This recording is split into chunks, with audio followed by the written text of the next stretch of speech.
Oh, it's too soon. I don't think anybody's gonna care. Yeah. No. We're live. It's too soon. We've come too far. I'm sorry. I could take this in some bad ways. I don't need to do that. No, I think we're fine. I think we're fine. Right. Yeah. Welcome to the 8-Bit Show.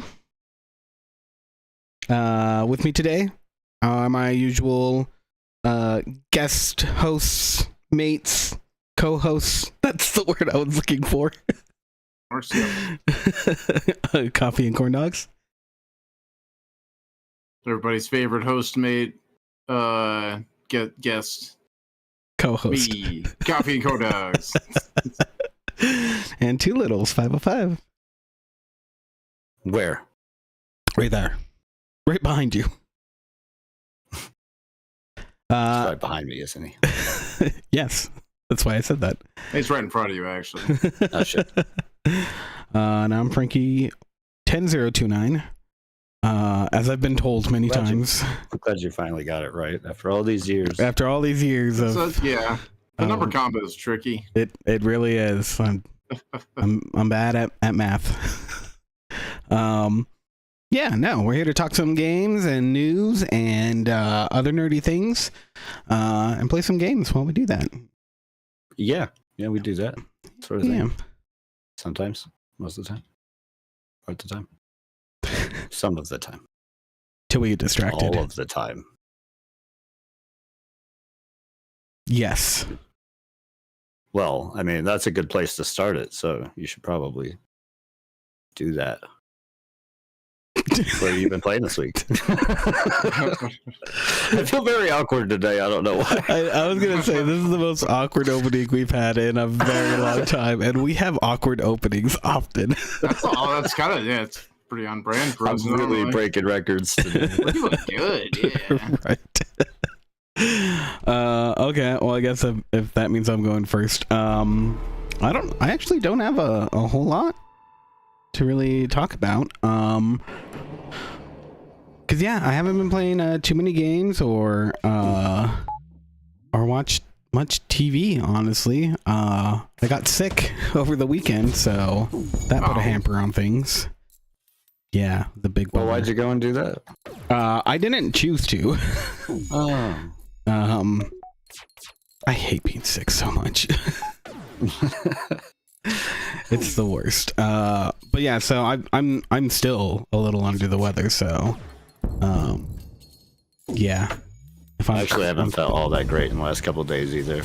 Yeah, I don't know. There's a few people that I know at work that were out too, so something going around with all the crazy weather changes, and I don't know. Yeah, that's my assumption. Yeah. Whether it goes from being like really nice one day to being like snowing the next, everyone's body's like, what the fuck? Right. I feel pretty good, but feeling pretty aces myself. No sickness here.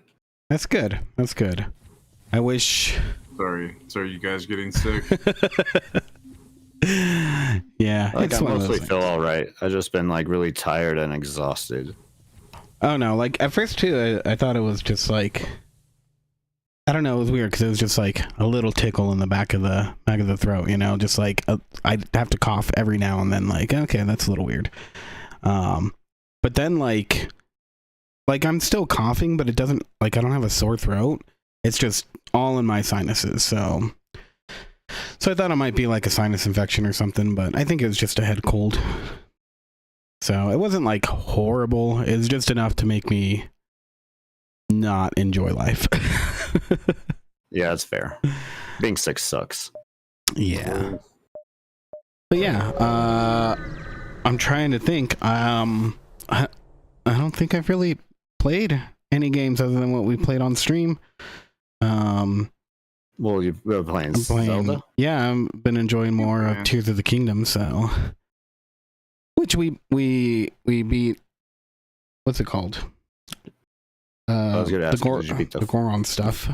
Yeah, Fire Temple. Yeah, that was pretty cool. I like the way that it went because it was like, oh, these like little like mini boss fights. They're super easy, and then you do the actual Fire Temple.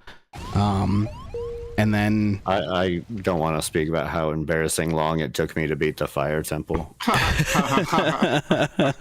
what happened? I don't know. I got confused. What if he doesn't want to talk about it? Yeah. I was just, sometimes those Zelda puzzles, Get you. sometimes you'll get one and you'll be like, oh shit, I'm the man.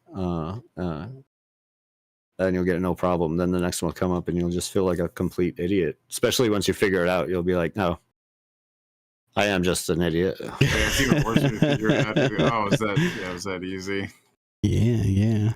So that's one of the reasons why it was that way. It's like once I figured it out, I was just doing things way overly complicated for myself. And once I figured that out, I just kind of hated myself. And that does happen. It's okay. It's one of those things. It's easy to get turned around in Zelda and get a little confused sometimes, so it's cool. Thanks for trying to make me feel better. I appreciate it. Hey, it's happened to me. I mean, my first experience with Zelda Never happened to me. it was Link's Awakening. And since it was my very first Zelda game, I had no idea that one of the basic core mechanics of this game is that you can push blocks. So I couldn't get past the first dungeon for months. Because I just had no idea. Well, I mean, you were young back then, too. Yeah, I think Tears of the Kingdom didn't come out when I was young. I wasn't a child when I did this puzzle. So thanks for all the help and making me feel better, but this isn't working. Okay, I'll shut up now. Thanks. Appreciate it. Just more embarrassed. Just more embarrassment. But yeah, other than that, I'm trying to think TV wise. I haven't really watched anything new. So. Oh, you haven't checked out the new X-Men? No, not yet. I wanna finish up the old one, but okay, that's fair. I mean, it is a direct continuation. Yeah, so. and we're really close. I think we have. I shouldn't say really close. We have one more season, which I think is like 20 episodes, 30 episodes, right? Something like that. So, I don't know. But they're short. They're like the last 20 minutes, one was, if that. Last one might have been cut short. I don't remember if it was or not. I should double check real quick, because yeah, we might need to finish that up sooner than later. But The new one's good. we've mainly been watching Lost lately, trying to get through that. So, which I'm trying to keep an eye out for all the stuff that could be kind of plot holes in the story. Oh yeah. And I gotta say, I'm very amazed with everything that they managed to do in that show, because at this point I don't see major plot holes. Of course there's little plot holes here and there. It's hard to keep track when you got even just more than a few seasons of content, having to go back and watch yourself all that much, I'm sure is a pain for continuity and whatnot. But yeah, I gotta say, it's impressive. The big things that I'm trying to look out for when it has to do with the smoke monster story and his whole loophole that he has, it works pretty well. So yeah, That's cool. Yeah, I was never too big into Lost, so. I don't know. There's something about it. I guess, I don't know if it's, I read something recently where it's oh, if you're ADD, this is why you like convoluted storylines, because it makes your brain work, right? And that's engaging for somebody with ADD. And it's I guess I still have ADD. I mean, I haven't been diagnosed as an adult, so, but probably. Oh yeah, I mean, I definitely do. I know I do. I would think I would, and I don't really have a very good explanation why I didn't like it that much, but Oh, I mean, it's definitely not for everyone. I don't blame anybody for not liking it. So I usually definitely like convoluted stuff, though. That's but yeah. But other than that, I haven't watched any more Echo, unfortunately. So maybe next week. Oh no, actually, I won't be here next week. I'll be out of town. No. So yeah. So no podcast. No podcast next week because I think I'll actually be on an airplane while we'll be doing our podcast. Podcast from the airplane, right? I mean, we could try. The last thing I knew, they frowned upon that sort of thing. Really? I mean, I've heard that with technology and the way that it works inside airplanes, technically it's not an issue anymore, but yeah, but they still use those old sensors as backup sensors. Yeah. So you could end up needing. Yeah. Like the issue is there enough for, for being in a giant wooden or metal box in the sky. I don't want to take the risk. Exactly. Yeah, me neither. So I mean, it's pretty risky either way, I think. Get on a plane, you just playing with your own life. Yeah, I don't need to play with it further by disobeying the rules. Yeah, no, I don't want to risk it. I always break the rules. I'm a rebel. Rebel. Bring that whole plane down. Remind me never to get on a plane with you. All right, I'll remind you. But like after we boarded, so. Although it's funny. Remember what I told you to remind you not to get on a plane with me? I just remembered now. I'm supposed to tell you not to do this. It's pretty good because we just got to the part where they have to like get back to the island in Lost, so they have to get on an airplane and crash again, right? It's just Rihanna at one point was like, "This is a great movie to be watching before we go on a big airplane trip." You gotta watch a whole bunch of them. Yeah. Before the last time I got on a plane, I watched a bunch of terrible airplane movies. It was great. I watched one about a haunted airplane. That's the way to do it. Turns out the airplane like that one where they crash in like Alps and have to eat each other. And the ghost of one of his victims was haunting them. Mm-hmm. Oh yeah, I watched that. Yeah, there was that Yellow Jacket show about that plane crash. Oh yeah, Rihanna started watching that too. Hey, she said it was. I like that. I like that show. She said it's kind of gotten a little bit weird where she's at, but she really liked. Yeah. She really liked the first season. I don't know if it was all of the first season, and I watched the first episode. It seemed pretty good. I like the way they set it up with like the like playing out the two timelines alongside each other. Yeah, that seemed pretty good. That works pretty well. I like a lot of the characters. It's actually pretty Lost-esque in that way, I guess. It does have some weirdness to it, although nobody's like dead and in limbo or whatever the shit's going on in Lost. As far as I know. Yeah, I guess right? So, yeah. Yet. Also, it looks like the last season of the animated series is a little bit shorter than the others. It's 14 episodes, so you're right there. Okay, that's what I thought. Yeah, although the episodes seem like they're going to be longer than the ones they were making for when we were kids. They jammed, really? Like 10 minutes worth of ads into it. Yep. Yeah, I mean, because we watched the first couple he's talking about the last season that aired in '97. Oh, not the new show. Just okay. Oh yeah. Then those would probably still be shorter ones. Yeah. Which season 5, I believe. Yeah. There's 5 seasons. Yep. Yeah, it actually looks like we have. Oh, you know what? We switched over to Disney Plus, so I don't have an accurate number in here. So, all the streaming services. I just want to get rid of them all. I know it. At this point, but yeah, so that's it for me. Who wants to go next? in like 30 years, something will come along and replace those streaming services, and then we'll have a golden age where stuff will be cool for like 10 years. Something will come along, and then they'll just make it into damn cable again. Which I imagine will be like exactly cable, yeah. The next thing to come along will be like, hey, put all these streaming services together for one low bundle. Mm-hmm. That's just TV assholes. Oh, I go next. I've been doing lots of cool guys stuff. Let's see. Playing Boar Blasters right now, which I haven't played since last week. But I like this game, honestly. This is pretty fun. Cute little roguelike.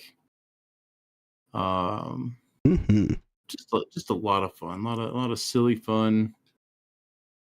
Nothing crazy. Definitely not super deep, but there's like enough going on to like keep you going into the game. Which is nice. It's okay. It's okay game. Started playing a lot of PlayStation Studio PC ports for no reason, but just because it caught your eye. Yeah. Well, I mean, I saw it like watching Sky play God of War. It's like, oh yeah, most sports are good. So I got Death Stranding. I've been playing that, and that game's like a lot of fun. I don't know why. They just find it very satisfying. It's not it's not a very difficult game. It's not a very like action-packed game or anything. It's just kind of fun. Fun game. I don't know. Something about it, like just planning out the hiking routes and stuff. Yeah, it really tickles my brain, right? I don't know what it is about it. I do like there's one thing I can point at that I like about it is that it's different. Like it's not like there's like new and interesting mechanics in that game. Maybe they're not all great. Maybe some of them are kind of dumb and annoying and didn't necessarily need to be in there. But at least they're trying something different. It's not the same game. So I like that. I always like to see innovation in gaming.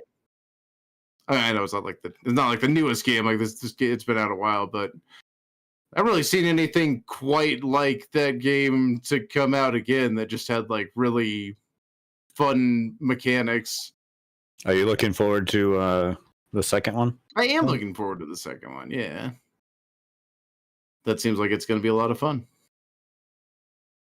The marketing's just as weird as it was for the first. Yeah. Although honestly, like playing through it, like it's not really the story's not really that convoluted or crazy or anything. Some aspects of it are a little weird, but it all makes sense. It's all pretty clear what's going on. Well, I mean, Kojima does a good job. I'm not trying to take away from anything he does ever. I just think he's a little silly. Like, yeah. I agree with that. Yeah, he definitely has like the artist persona. Very full of himself. Yeah. Kojima's got and it's definitely a Kojima game. All the weirdness there, but having a lot of fun replaying that on PC. And then I started playing Horizon Zero Dawn. Oh yeah, been watching you on some of those. But doing that on stream. Started playing that yesterday, so you can check that out in the mornings here on the CGB network, Monday through Friday. You can. You peeps that. So yeah, check that out. If you want to check that out, since he's giving up the Helldivers. Not really. I know. I have been chilling on it a little bit. Well, it's like we went hard or something. Yeah, it's like I put like 250 hours into that game within like. Is that really what your mark is at? Wow. No. It's 250 hours. It's more than that. I put plenty enough time into that game. I was chilling on it for a bit till there's some like new stuff to unlock and play around with. which I'm sure is coming soon. They do. They got monthly, like at least monthly content updates. Yeah, just not going as hard. Waiting to play with like friends and stuff. Yeah, when I see like my friends on, I'll join them and stuff, but just not not firing it up 5 times a day anymore. Mm-hmm. Yeah, we got a buddy who like occasionally will get on so he can take his breaks from studying or grading papers. Oh yeah, he'll hop on there and do like one mission, just in and out, maybe 2 if they're like quick ones, but yeah, hop on for like 20-30 minutes and we'll join him. And then sometimes I end up playing longer than that, but not all. That's where that game really shines, is with friends, so it's fun to do that. Yeah, much better. Yeah, much more enjoyable game with friends. As is true of a lot of games.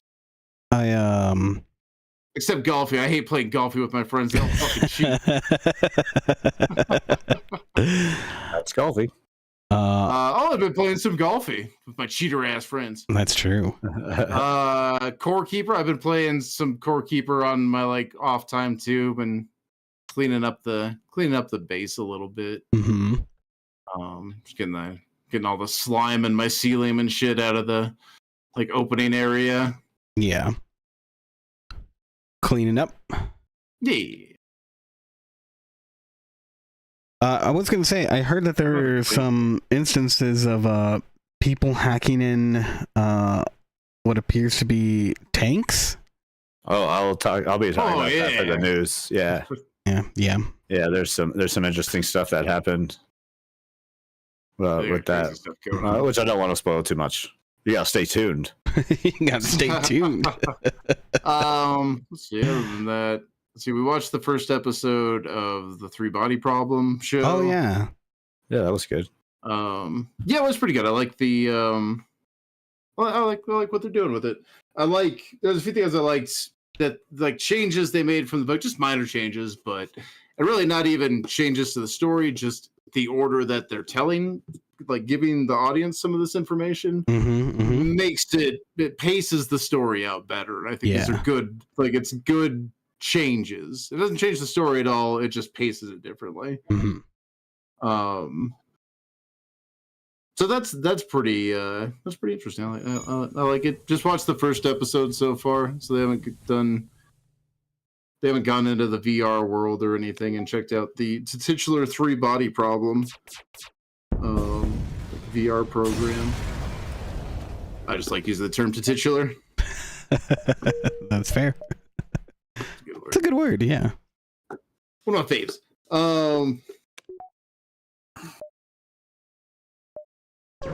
So yeah, it seems promising. Just haven't really watched more than the first episode of that yet. How much is out so far? It's Netflix, I believe. It's the whole season. They did the whole season. Yeah, they dropped it all at once. Yeah. Although I do like it because it didn't feel. We got to the end of the first episode and it didn't feel like, oh, you got to immediately like binge it into the next episode. Like it left on a point where it's like, okay, you know, the story will obviously pick up from here when we start back up, but it wasn't like, oh, I got to see what happens next, and it'll be something that's resolved in like the first 5 minutes of the next episode, which is a formula that I hate. I know you do. If you're watching this like streaming services and looking for recommendations on your shows, to not get people to binge them. Don't do that stupid fucking get somebody to come back next week and watch it. It's terrible when you binge the show because what happens is it gets whatever problem got created at the end of the last episode to bring someone in the next week when this formula was created, then gets resolved within the first 5 minutes of the next episode, and then they go on with the episode. And it was just, it was just a little bait to bring people in next week, see how this little thing gets resolved. But that sucks when you're watching it, when you're binging it, because it's just like, oh, here's a problem that's introduced and then immediately solved in 5 minutes. So yeah, stop using that formula. You heard on TV. Stop doing it. I know you're watching. You steal my ideas all the time for TV shows. Remember that Greg the Buddy show? That was my fucking idea. I know it wasn't a successful show or anything, but I swear to God, I came up with that idea. And then they did down to casting Seth Green in it. Came up with that idea before they put it on Fox. I'm sorry. So yeah, Fox, if you're listening, pay me to write TV for you. That's right, Fox. I could be a Fox writer, right? Anyone can be a Fox writer. Exactly. Low bar. I'm not trying to write for SNL. I'm just trying to write for bad TV. Nice. I think that's about it for my week. There's gotta be something else to do. Oh, I watched. It's not a new movie or anything, but it's new to me. Watched Safe House with Ryan Reynolds and Denzel Washington. I don't even know what this is. Came out like 10 years ago, I think. It was like 2014. Or maybe even 2012. Like pre-Deadpool Ryan Reynolds. So he's not quippy at all or anything. Like it's very serious role for Ryan Reynolds. This is something that like Ryan Gosling would be playing. A different Ryan. Yeah, a different Ryan, yeah. Are they though? Are they? We ever seen them in the same movie together? I mean, you keep Nope. trying to float that conspiracy theory, but I don't know if I believe you. Ryan Reynolds and Ryan Gosling are the same Ryan. Yeah. Never seen them in a room together. Yeah. You keep saying that too. But Yeah. I mean, have you? And when I see them both in my bedroom, I don't know they're different people. So if you want to confirm that for me, boys, come on down. DM me after the show.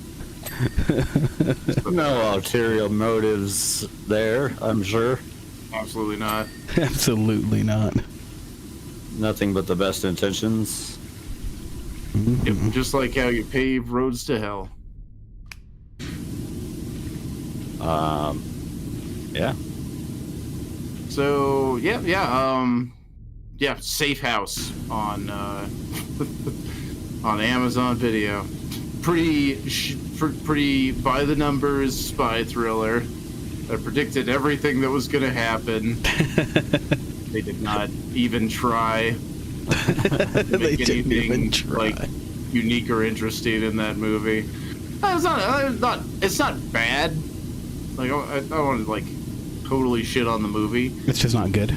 Like Ryan Reynolds seems like he's trying with the acting. Denzel is always great. So like it's not as if like the care is not there. The fight, the action sequence and stuff are all pretty decent. The editing's good. Like it's a decent enough popcorn flick. It's just if you've seen like any of the Bourne movies or any other spy movie in the last like 30 years, then you've seen Safe House. It's the same spy movie. If you've seen Atomic Blonde, you've seen Safe House. You've seen I don't know what's other spy movies. You've seen I Spy. You've seen Safe House. About the Pink Panther. Pink Panther, yeah. That you've no, that one. It's not really like a spy. He's not a spy. No, What about The Spy Who Shagged Me? Yeah, then you've seen Safe House. Exactly. Yeah, 1-to-1. The same 1-to-1. Same film. But, I don't know. Austin Powers is a British spy, though. It's different, I think. That's true. That's very true. Like more whimsically and stupid. More crumpets. Yeah, a lot more crumpets and tea involved with their spy craft. At least twice as many crumpets. Mm-hmm. So yeah, pretty by the books. But I mean, it was kind of refreshing to see a non-quippy Ryan Reynolds. Like even though it was kind of weird, it was nice to see him not just being Deadpool. He was doing that whole like quippy Deadpool bit before Deadpool was even a thing with him. But yeah, I guess he was technically Deadpool first, but not a quippy one. That's true. That's also true. That most people think about. I don't know. I mean, I think the thing that probably got him that was Van Wilder, right? Like. Yeah. Oh yeah, no. Yeah, that was kind of where he put it. Yeah, and then kind of cemented that with Waiting. And cemented that like cool guy, quirky, quippy persona. Yeah. Yeah.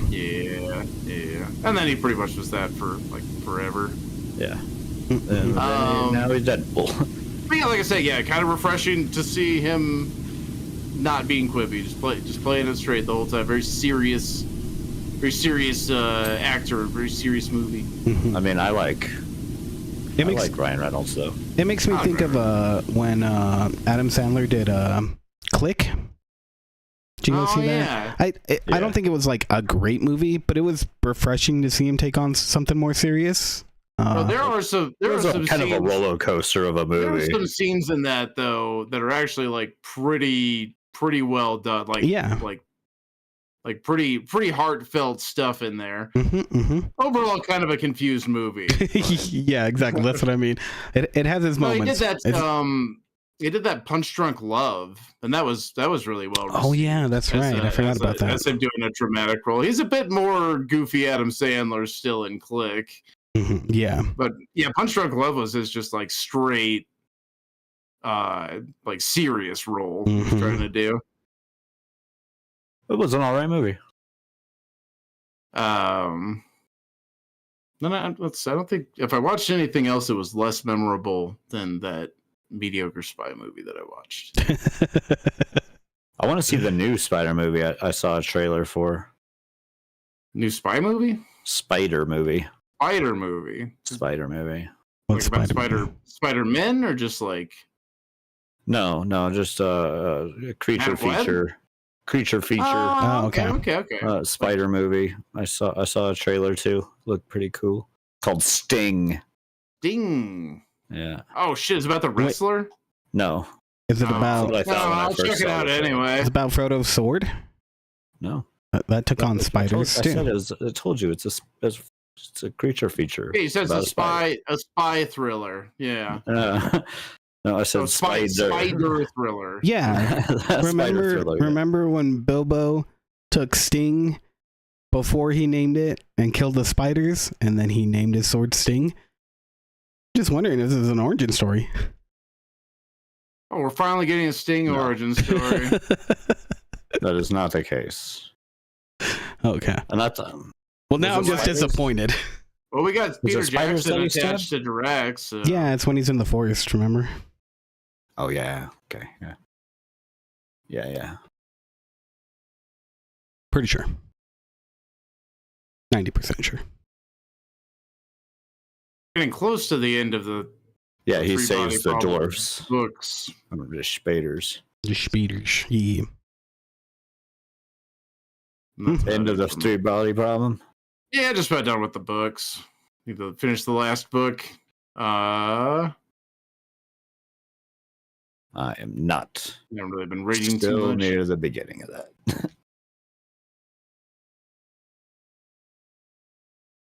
And I think that's about it that I did this week. Nice. Other than, just general awesomeness. Probably played some Helldivers at some point this week. Probably. Well, we played Saturday for sure. That's true. Yeah, we did play on Saturday. I didn't stream it, but I recorded it. Oh. There are some people who we were joining some people and I wasn't sure. I didn't have really the time to be like, hey, I want to stream this and ask. I just recorded it and did you might turn it into some shorts or whatever. I guess you did. I did. I remember. I know. I was going to say, so you decided to record them without their permission? I mean, yes. It's legal in the state of New Mexico, but... It is legal in this state. It is the one-party consent state. Oh, yes, it is. But before we go on, though, Nuno713 did subscribe to us a little earlier over on the Twitch, so thank you for subscribing. I thought I heard something. Yeah. I didn't hear anything. I did, and it didn't click, and then I was like, wait a second, that was an alert. Probably just didn't notice. Yeah, I thought it was my phone for a second. Which makes sense. My phone is always going, making weird noises, especially since I got this new phone, so it has a bunch of noises that I'm just not used to. Oh, yeah, that's right, huh? Because this is a Samsung, huh? Yeah, I had a Google before it, so... It's all different. Yep. It's like alert noises are different. Mm-hmm. Because I usually don't change those. Because I am a simple man. So let me tell you about my simple week. Yeah. It was a week. There we go. Done. One of the weeks that ever were. Yep. One of the weeks. That was all right. Also watched the first episode of the 3-Body Problem. Thought it was pretty good. What is it? The directors are the same guys who did Game of Thrones. I didn't realize that. Yeah. So that, like, everyone's saying how this is like their chance to recover or redeem themselves. But like, I don't blame them for the faults of Game of Thrones. Because by all accounts, they've done a great job of like adapting the story. It's just when they had to go write their own that things got messed up. Yeah, it was when they ran out of source material that Game of Thrones got real bad. Yeah. I mean, I feel like there's probably also issues from HBO as well. Because, I mean, it seemed like you go back and look at a lot of that like footage around that time, and you have this weird feeling that everybody was just unhappy. I mean, I don't know. They did really good, and for a long time, did like a great job. But, well, in my book, it's like solely one person's real fault, and that's George R.R. Martin, who hasn't finished his book yet. Well, I mean, I don't know. Like, yes and no. I feel like, when they signed this contract and everything with him and whatnot, it's like, you expect all the books to be finished by the time, like, you get to that point? It would have been nice to finish one, or at this point, would have finished one. Yeah. Yeah. No, it's true. It's like well over. But even the expectation, he probably should have, like, especially knowing that I get that he got caught up in like a whole going to conferences. He all of a sudden was pretty big and popular, and there's a whole like getting caught up with that thing, going to conferences all the time, going book signings, and selling his books and stuff as movie scripts or as movie ideas and whatever. Because he's done a lot more than just Game of Thrones. Yeah. And trying to get them into movies or shows or whatever. So I just think a lot of that took his time, and now it's kind of like come to a point where the expectation might be too big. I don't know. I don't know. I just feel like I've lost most interest in it, so I'm the exact opposite. Yeah, that's kind of where I'm at with it. Yeah, I don't really care. I don't care anymore. Yeah, no. I mean, I don't know. When another book drops, I'll probably check it out at some point. I might not like rush out to go get it or put it on audiobook, but I mean, I'll be honest. I'm probably going to check it out sooner than later. I'll read it because I've waited this long, and I'll read it. But I'm just not like I was into Game of Thrones. I really enjoyed that. I was like, this is again, a cool film. It felt like with the show, there should have been some sort of contingency plan here. Like, yeah, what if he doesn't finish the source material? Like, what are we going to do? Like they had it, but that's where they failed, and that is where like the directors are kind of at fault. Yeah. Because they had a timeline. But I don't know. It all felt very rushed at the end. Everything just kind of came apart at the end. Oh yeah, no, definitely. It definitely did that. No mistake. Which is unfortunate, but let's see. I watched a new movie. I watched H.P. Lovecraft, The Old Ones. The Old Ones? The name of it? Oh. Yeah, it just came out. It is a terrible movie. I think I remember hearing about this, and I was really excited by the idea of it, and like everyone was saying it was just bad. Okay, so here's the thing to remember about it. It is extremely low budget. Yeah. It's definitely like a low budget. In fact, like once you get to the credits and you see the same guy's name as like as half the cast, role of over half of the crew, not the cast, but like he's the like writer, director, set photographer, like all that. Like it's a small crew. And a couple of years ago, they came out with one Dagon, which I think is the same company. I'm not entirely positive, but they definitely have a very similar feel, which is very independent, very passion project type thing. Overall, I did enjoy it.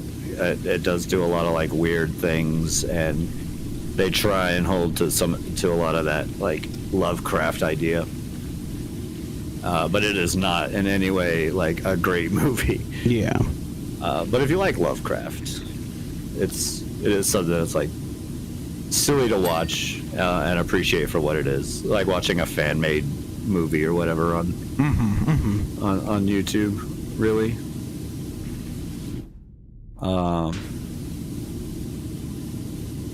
Well, that's the thing, right? I think I remember, if it's the one that I'm recalling, I remember from like the trailers and the information that I had heard about it, it really seemed like it was like a labor of love. Oh yeah, definitely seems that. Like, it seems like they did what they could with the budget they had. Yeah, yeah. This isn't like some like cheap cash grab. Yeah. No, and they do a fun job. They have a few like the old gods. The story is like this 18th century sailor comes back after being gone for like 90 years,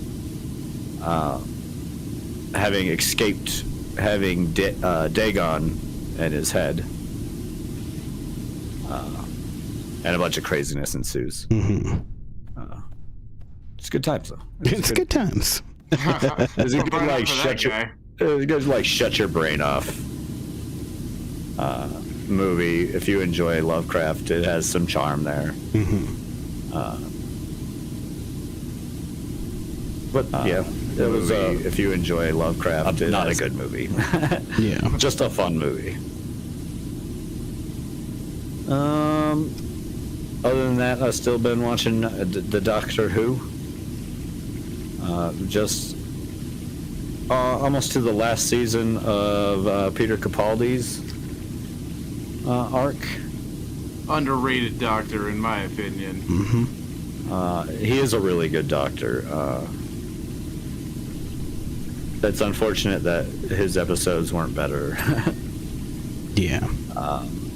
Although not all bad. There's some pretty good episodes in there. Because I just finished like the episodes that Maisie Williams, speaking of Game of Thrones earlier, was in. Oh, I didn't know that. Yeah. Oh, she's in like a whole season. As like a reoccurring character. Well, at the end of it.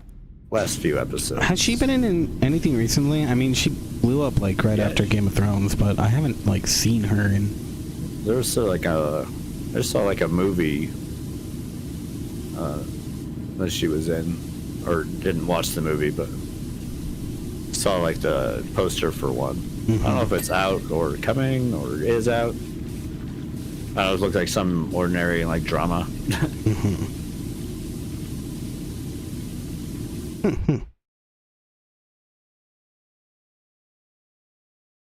Williams this summer in Some Ordinary Drama. In Some Ordinary Drama. That was the name of it. That makes sense. In a world where drama is ordinary, Maisie Williams. That's it. That's the whole trailer I got worked out. That's the whole trailer. One woman will stand on her own.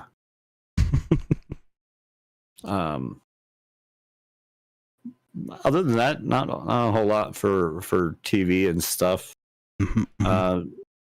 I recently started the last 3-Body Problem book. So still making my way through that. Still pretty early. Mm-hmm. This guy bought a girl a star, and she barely notices he exists.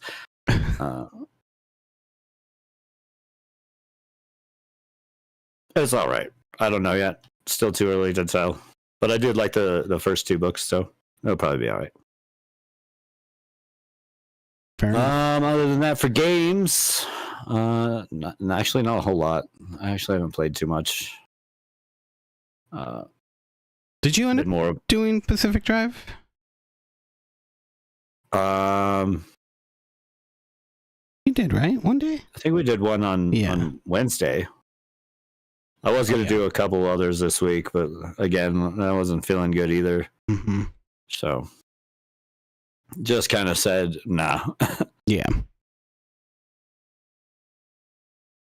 I am playing more Power Wash Simulator right now.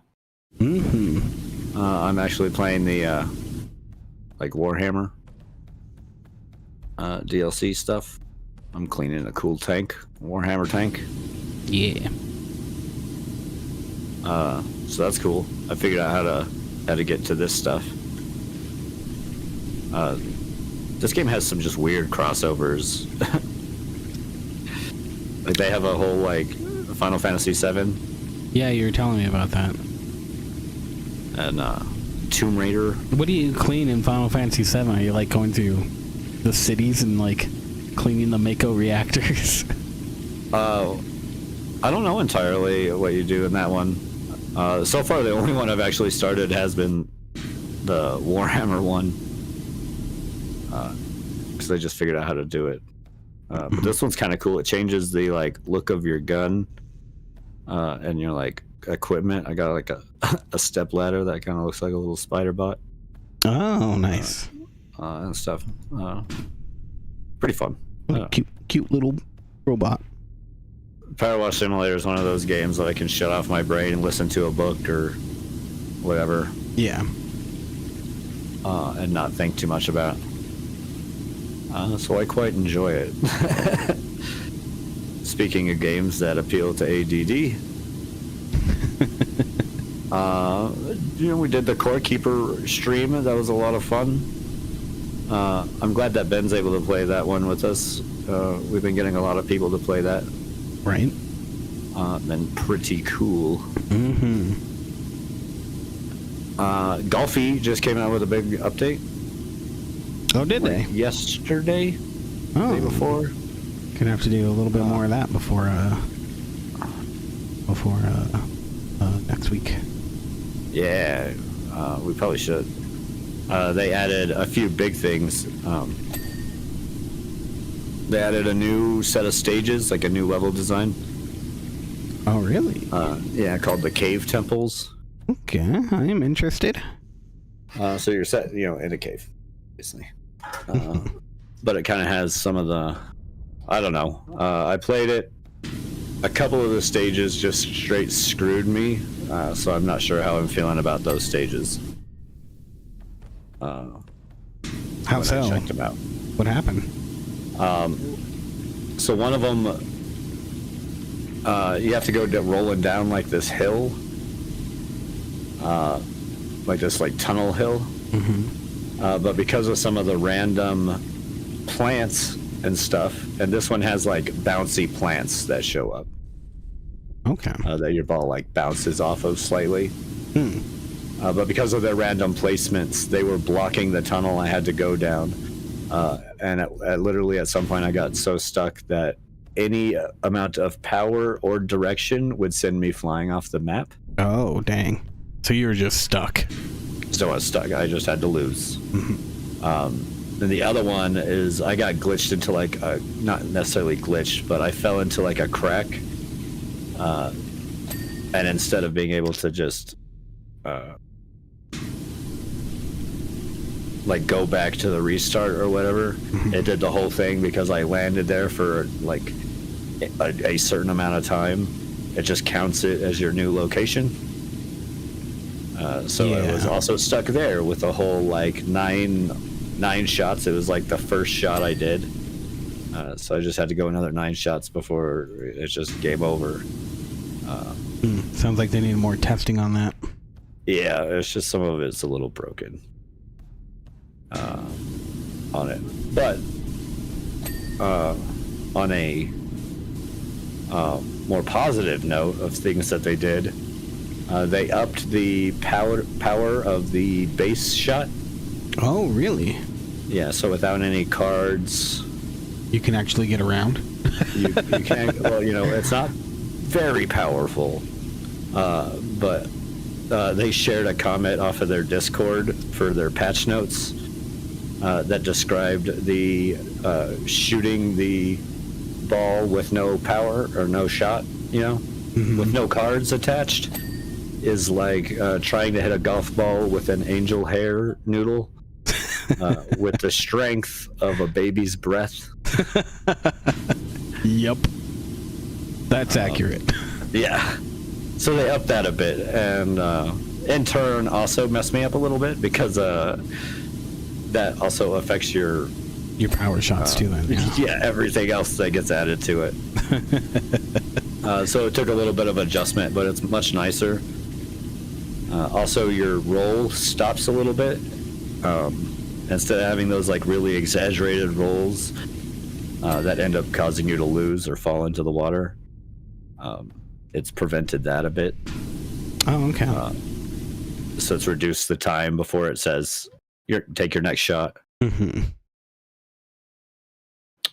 So those are some good changes that I feel the game desperately needed. So nice to see. Yeah. So I played a little bit more of that and had some fun. The game's way better with people, though. Yeah, definitely. It's just that much more enjoyable. Mm-hmm. Man, this tank has got just crooks and crannies everywhere. Although I do see Sky playing it a lot. She's addicted. Yeah, I noticed. I wasn't gonna say anything. But I mean, I guess, like single player wise, it's probably pretty good to play while you're doing something else. Yeah, I mean, I played quite a bit of it before, like you guys ever ended up hopping on and playing. So it's definitely enjoyable single player. It's just better with multiple people. Yeah. But isn't that the same for any game, really? Yeah, especially for most multiplayer. A lot of them. Mm-hmm. Games better with friends. Right. Other than that, not a whole lot. I haven't really been doing too much. Just really want to try and finish Doctor Who, which are not short episodes. Yeah. But we're getting there. We're close. I've also just been more of a wanting to watch things mood, which happens. Mm-hmm. Perfectly fair. But yeah, that's about it for my week. I don't know. Okay. Shall we move on then to the news?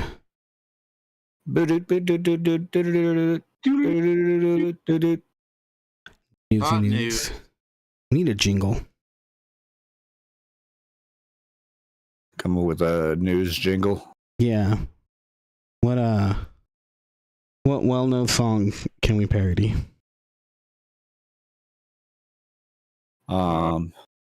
I've got the news. What song are you parodying? I don't know. I was just trying something. It wasn't working. Yeah, it's not. I thought you were. What is it? We got the beat. We got the news. We got the news. We got the news. Yeah, we got the news. Nice. Well, yeah, sweet. Newsroom blitz. Newsroom blitz. That's a good one there. You want me to start it off? Sure, go for it. Yeah. Okay.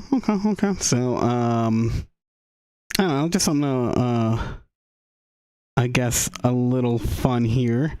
The Elder Scrolls creators, this comes from IGN. They basically found out that, I should say they didn't realize that they had stolen the name of a town originally. Like they plagiarized basically the name of a town from the Shannara Chronicles, I believe it was. Oh, really? Yeah, that's Morrowind. Apparently, so. Yeah. I haven't. I mean, I've only read like one of the Shannara books, but I haven't come across that town name. But yeah, apparently somebody put it up there on like their suggestion board when they were first creating Elder Scrolls, and it made its way into the game, and the actual like creators and writers didn't realize that suggestion, which I think was put up, they believe, by a guest. Yeah, they didn't realize that they accidentally plagiarized that. So, well, so I mean, to be fair, when it comes to like names of fantasy cities and stuff, that's not necessarily plagiarism. No, I mean, it's one of those things where it's like it would have been a cool nod anyways. But to find out that like, yeah, you accidentally named something that ended up being the name of a very big game. It is silly. Yeah, it's just fun. So I thought it was a nice little story. There's lots of cities named the same. Yeah, and plus at Springfield, right? Mm-hmm. I mean, yeah, it's a very common city name. Yeah, it is commonly used. Is there another Albuquerque out there? There has to be, right? I don't know. There is. I don't think so. It's not like we live in New Albuquerque. I was watching New Mexico was mentioned in Doctor Who earlier. They had an episode where someone had to go to town. Yeah, someone had to go to Truth and Consequences. Mm-hmm. There's cooler things about this state than that town, I assure you. Yeah, truly, if they wanted to convince me that they were going to someplace in New Mexico that had like aliens, that was some like city, you could have done Madrid. I thought they were going to do Roswell. Wouldn't Roswell make the most sense for New Mexico town with aliens? I mean, if you want aliens, I guess that's so boring. You said it was with aliens. Yeah. I still think you would choose Madrid.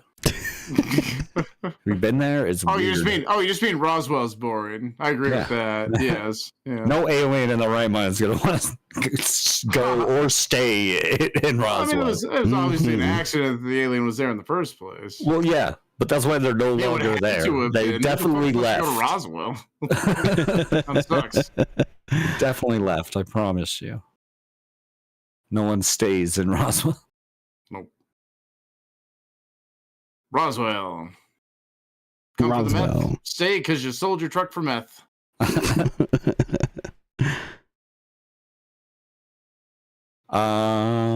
Yeah. So was that it for yours? I mean, my first one, yeah. Well, that's what I meant. Well, I guess we'll talk about the Helldivers 2 thing. Yeah. Helldivers 2 thing? Yeah. I had told you about it, that someone that people are saying was Joel, Game Master Joel. Yes. Dropped into a game and dropped off a like tank. Yeah. Yeah. Yeah, that wasn't Joel. Yeah, he confirmed that. Yeah. Yeah, sources have confirmed it was definitely not Joel doing it. But Joel does not feel bad by it. Joel just doesn't have the time to simply randomly join people's games and do that shit. Right. That makes sense. Yeah, he's probably a bit busier. Yeah, he's so busy scheming and being evil. Scheming. He's got this whole big, like, multi-part automaton fight now for the Major Order. Seems interesting. But he is like, he is kind of happy that it happened because of the way it was done. Like, this guy just dropped an APC to like a group of people and bounced out. Really, like, I got to get back to work. Have a great night. Enjoy this. Enjoy this. So Joel's saying, they both share the same goals of having a good lobby. Like, it's all about the camaraderie and having fun. So it doesn't really seem to be too hard of feelings. There's no real response from Arrowhead about. I feel like happened. I feel like a lot of those leaks are pretty planned leaks from Arrowhead. Yeah, they have people when they have that happening. They have pointed out that there's a number of people on the accounts with the moniker of AH Joel, as well as other instances of like people finding stratagems that shouldn't be in the game yet and stuff like that. So yeah. With as many as there are when it comes to that report, it's hard not to think that these aren't just like, people like undercover people working for them or something. The article I read was pretty humorous. It was somewhat funny about it. So give props to Rock Paper Shotgun and Ed Thorne over there. Great review or great little article. That brings up some of the funniness of like Joel's being the game master and how we can't trust anyone named Joel. It could be all of them. It could be your best friend named Joel. Pretty funny. Continuing on the lore of what Helldivers does, because I like the way that like some things have leaked and Arrowhead seems to be okay with some of them a lot of the time. Even the CEO like commenting on those like leaks. So it's pretty fun. They do it within like the lore of it too, like talking about like the Ministry of Truth stuff. It's funny. It's humorous. Yeah, good times. I'll go next here. So apparently there's a new guitar controller. You can't just steal my news and call it your news. I haven't even looked at what you put in the show notes. I'm just looking at what I have saved. So that's rude. That's rude. It's supposed to be show notes. He doesn't read the notes, everybody. He doesn't read the news. I read the notes. Other people on our Discord server read those notes. But you can't be bothered. I get it. I mean, I usually do, honestly. I usually go through and I'm like, okay, delete this one because Christian's got it there. Delete that one. Don't do it once, and now it's a big problem. Yeah, here we go. You stole my article. What next? Let's steal my mic? Well, let me see what you have next on the list, and I'll see that one too. Okay. We'll go for it. What's this guitar? Yeah. No, go ahead. Take it away since you complained so much. No, you've stolen it. No, you can't take back stealing it. No, go for it. Go for it. No, it's already been stolen. You stole it already. You can't take back the steal. I'm doing it. You can't. Or I guess no one's going to find out about this new Rock Band 4 guitar. No. That's all I ever wanted to know about. How did you take this away from me, Christian? It's not just for Rock Band 4. I mean, yeah. It actually looks pretty nice. It's $129. Each. Yeah, it's expensive. Actually, I saw the thing in the show notes about it. Yeah, I mean... I know all about it, too. I can't believe you guys stole my news article. I did it on purpose. But yeah, I don't know. It's one of those things where I do kind of miss Rock Band, honestly. I haven't played it in years now. Well, they got that new Fortnite festival coming out, which is basically Rock Band. Right. But yeah, so I thought it was a interesting, fun little tidbit. Yeah, it is cool. They'll have it available for both the PlayStation and Xbox consoles. It'll be $129.99. I thought it also worked on PC. It also, I mean, it works with USB-A wireless transceivers. So yes, yeah. I mean, yes, but it does say for both because there will be a difference there. It will be available for consoles as well. Mm-hmm. Yeah, I mean, it looks like a stylish new guitar. I think the cool thing that they added that I saw was that, so it adds like a little joystick on the neck, the top of neck of the guitar. Oh, really? I didn't see that. Yeah, so there was some ruffles in the speedrunning community about, because them and their like beat their weird challenges they do. Mm-hmm. Beat the game with something weird. Well, Guitar Hero controllers used to be like a big thing for that. Yep. And this one will make more games viable for that category. That's pretty funny. Game. That's ridiculous. Pretty good news for speedrun. So there's kind of some excitement about it. It makes me think that like probably half of their sales are going to go to speedrunners who don't want to use it for its intended purpose. Right. That's great. I love you, speedrunners. Keep up the good work. Keep up the good work. Fight the power. Mm-hmm. Let's see. I got something else. This one's just kind of small. I thought was kind of interesting. Threw me back to my childhood a bit. There is talk of them making the Never-Ending Story again. Yeah. A trilogy of movies. Yeah. Here's the thing. All right, here's the only thing. Because there was scuttlebutt about this a few weeks ago. So it sounds like more might be bubbling up.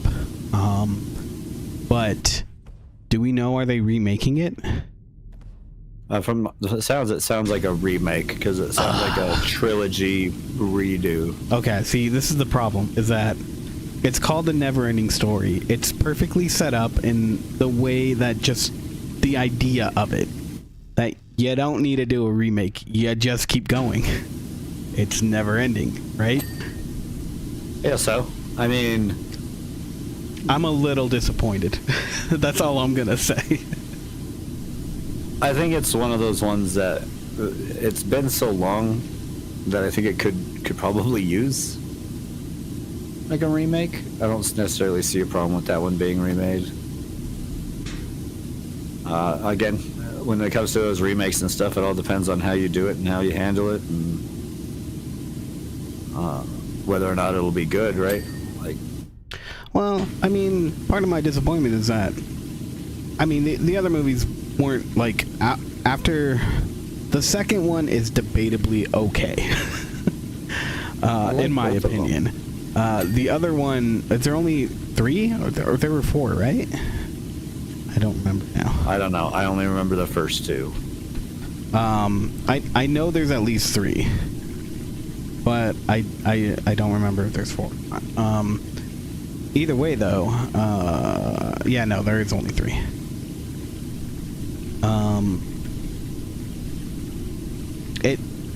The world just seems set up for this place where you could tell a whole lot of different stories. I mean, the very first, like, there's so many questions about this world with what's his name? What's the main character's name again? Bastion. No, not Bastion. Not the kid reading the book. Atreyu? Yeah, Atreyu, there you go. Just all the different places that he visits, you know? There's so many questions. It's, like, so set up for you to have all these other stories contained within. And they even do that more with the second story. There's so many different locations and other things that you learn about that it's like... Yeah. I don't know. I don't know. I feel like that movie, for me, is such like a especially the first one. Like, such fond memories of watching that movie as a fantasy. Mm-hmm. I feel it's one of those ones you could definitely bring back for a new generation to enjoy that story again. I mean, how well it works is dependent on what happens. Because, I mean, I thought the same for Willow, and that show didn't really do that great. Yeah. So, which is this one is going to be a movie. They're not trying to like turn it into a TV show. But there's not much on it currently. It's again just being talked about. Mm-hmm. So whether it happens or who knows. Right. We'll see.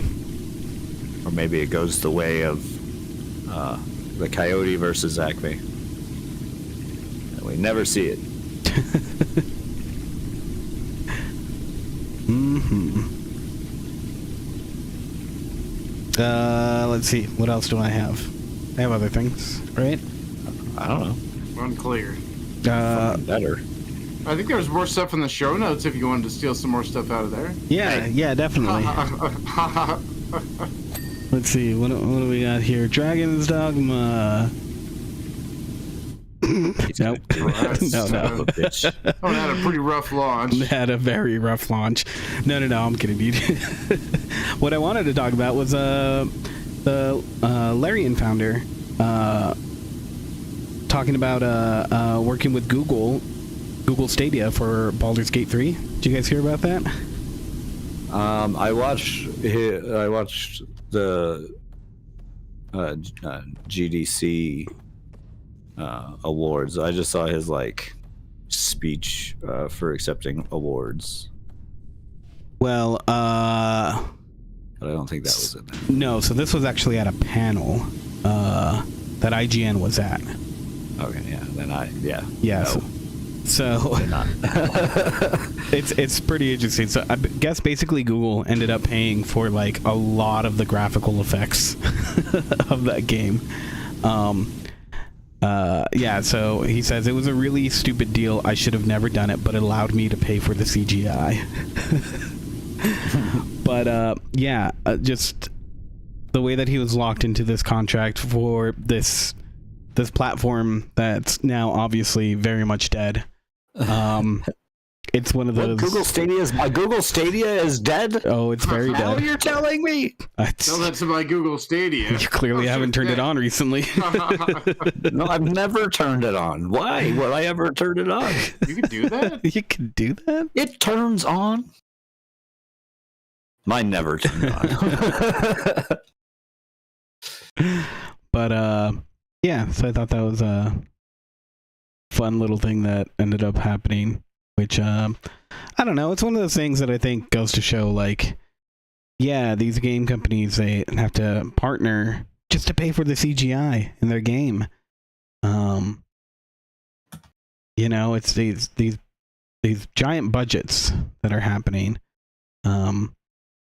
Which, I mean, for some cases, it's like if you got a good development going on there, good company, then yeah, it's all good and well. But I think it's just becoming more and more the norm, and it's like, sure, it ended up fun in this case, but in other cases it doesn't. So no, and you know, like I mean, we talked about it before. Larian was gifted quite a lot to get that game done. Yeah, and they did a hell of a job. Like, they did. They pulled it off. Mm-hmm. But that doesn't work every time. No. Which is why we also see studios get closed. Right. Early and prematurely. Indeed. There was a lot of talk at the GDC of the state of the industry. And a lot of the layoffs and stuff. There's a lot of camaraderie shown over that weekend.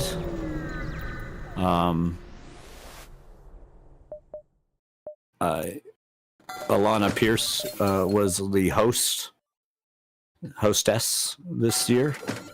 Mm-hmm. And as she kind of went on, her opening speech really good if you get a chance to check it out. But I mean, she got to address like how it's kind of hard to celebrate games lately. It was just so many people losing their jobs. Yeah. But overall, I did watch the game, the GDC awards. Pretty good. If you were disappointed by the big Game of the Year award that Jeff Knightley hosts, this is probably one that you would like more. Its voting is a lot more pedigree in their judging instead of just popularity contest. It's a lot of developers. The judging pool is a lot smaller. I only refer to the most prestigious of awards, the Nickelodeon Kids' Choice Awards. That's fair. That is the hardest one to win. Yep. Yeah, and children are finicky. They know what's good. Some good stuff out of there, though. Typical winners. Nothing overly surprising by any of the wins. Baldur's Gate. Baldur's Gate. Baldur's Gate. And more Baldur's Gate. Yep. Have you guys tried Baldur's Gate yet? I hear it's a pretty good game. Let's see. Another CEO is starting to make some sense in talking out loud to people. Oh, I guess it wasn't a CEO. Never mind. Take that all back. I was going to say, this is dangerous for them. They can't keep this up. It's entirely unsustainable. Right. You can't have too many good ones out there. Nope. God. Valen Studios, director of marketing, Josh Harrison, implored developers to prepare for the inevitability of what is it called? Sundowning games. It's kind of clear that live service really isn't going anywhere. This anytime soon. So for those that don't know, Valen Studios is the people who put out Knockout City, the dodgeball game that came out a few years ago. They did anyways, that game has shut down its servers. We didn't go public, but instead of not doing anything about it, really, they decided that they were going to celebrate the closing of their game by having they did a good week-long event, did a bunch of cool things. There was some although it may not be the greatest idea when reflecting upon it, they did a tournament for some real cash that apparently didn't go as well as they were hoping. Why not? What happened? I don't know. I didn't look into exactly why that failed entirely. It was a $25,000 tournament, and I imagine it just suffered from a lot of what anytime you bring in money into tournaments suffer from. Cheaters, all that good stuff. They don't have that sort of thing. I don't know entirely, so I'm not going to speculate too much. But there was some regret on doing that one.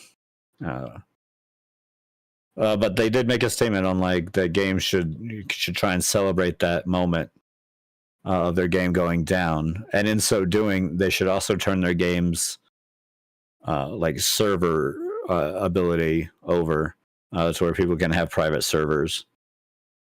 They did that when they shut down, and now they have not the biggest community, but a strong community of people who have kept that game going and have even put up lobbies to find private servers easier to go join.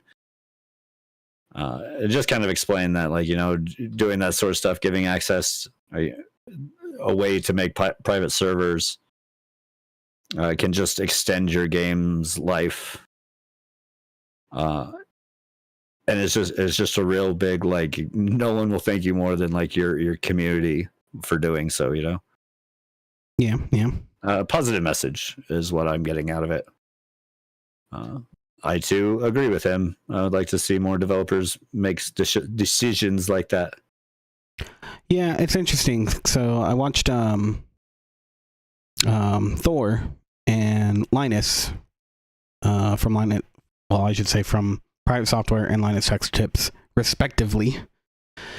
They both had similar opinions that while the idea is cool, definitely the calling for everybody to do this isn't really fair.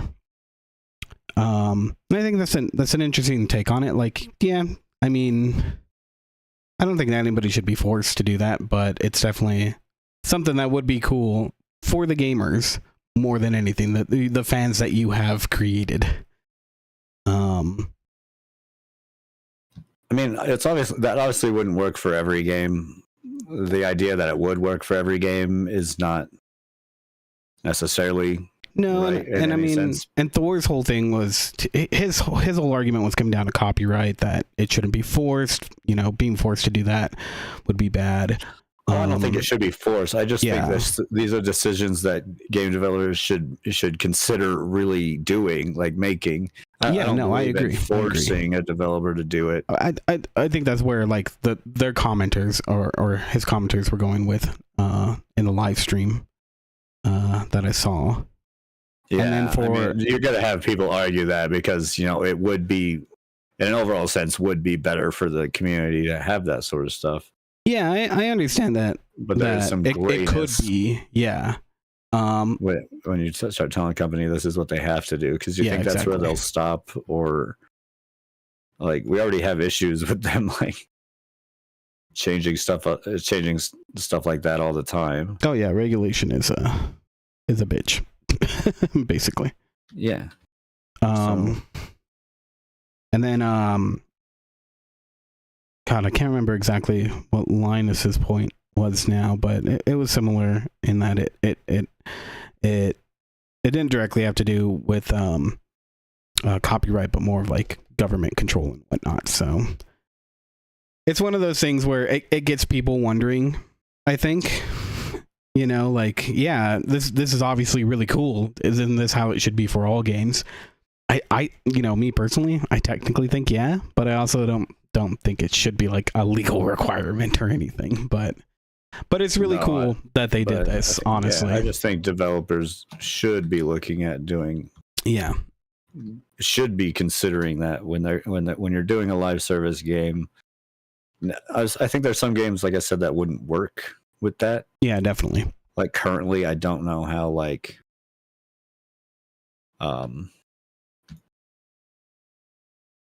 Helldivers, say if that game was to go off, to have a private server of that, like what does that entail? Like how? Because of the game master thing and how entrenched that is.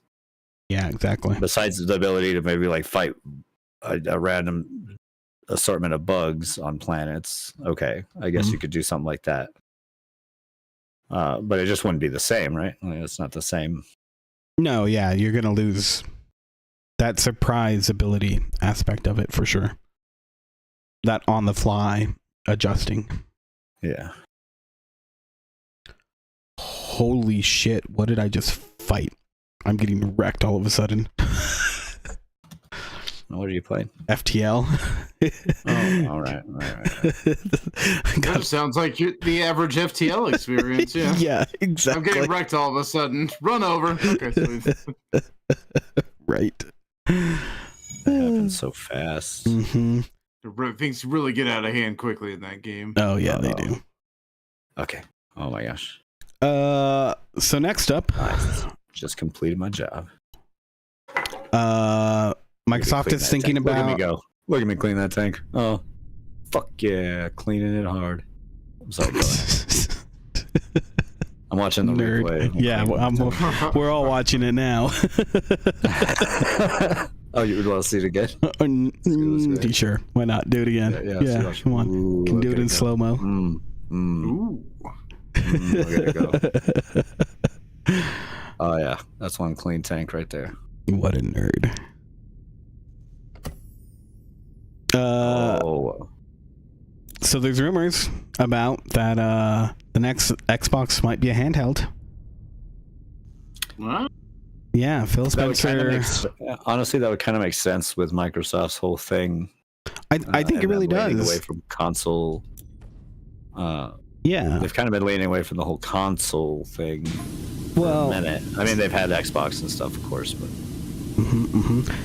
I guess Phil Spencer had talked recently about how he had tried the ROG Ally and the Lenovo Go and the Steam Deck,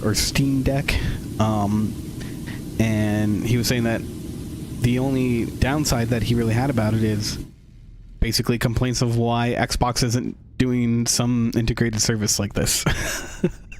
So it seems like it's on his mind.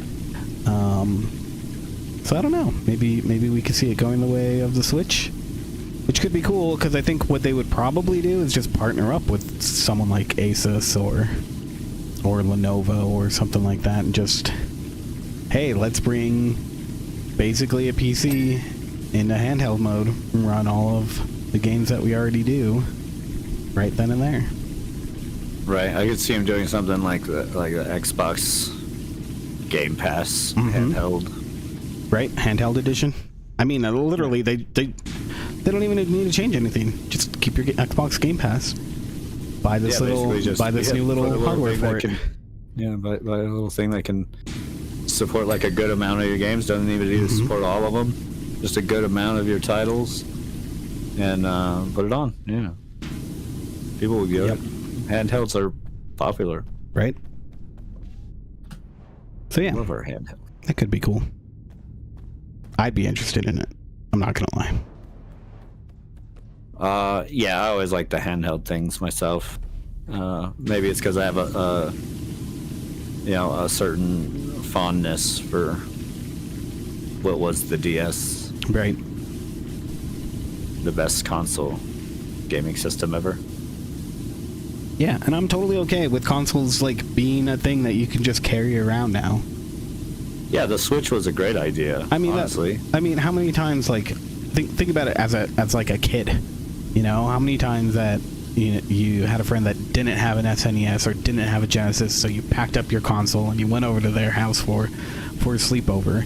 And it's like being able to have that ability just built into a system to make it easy. The kid that didn't have one, so yeah. I didn't have the experience of having to pack it up and bring it over anywhere. I literally remember me and my friends getting together, dragging a 64, a TV, an extension cord, the controllers, and Super Mario Brothers going on top of a building. Oh my god! Going under this little thing that we had found an electrical port. That's what started this whole thing. You guys stole power. Well, not like we needed to. We just thought it would be cool to sit on top of the roof and play Smash Brothers until the sun came up. And so we did. That's exactly what we did. Yep. It's a good times.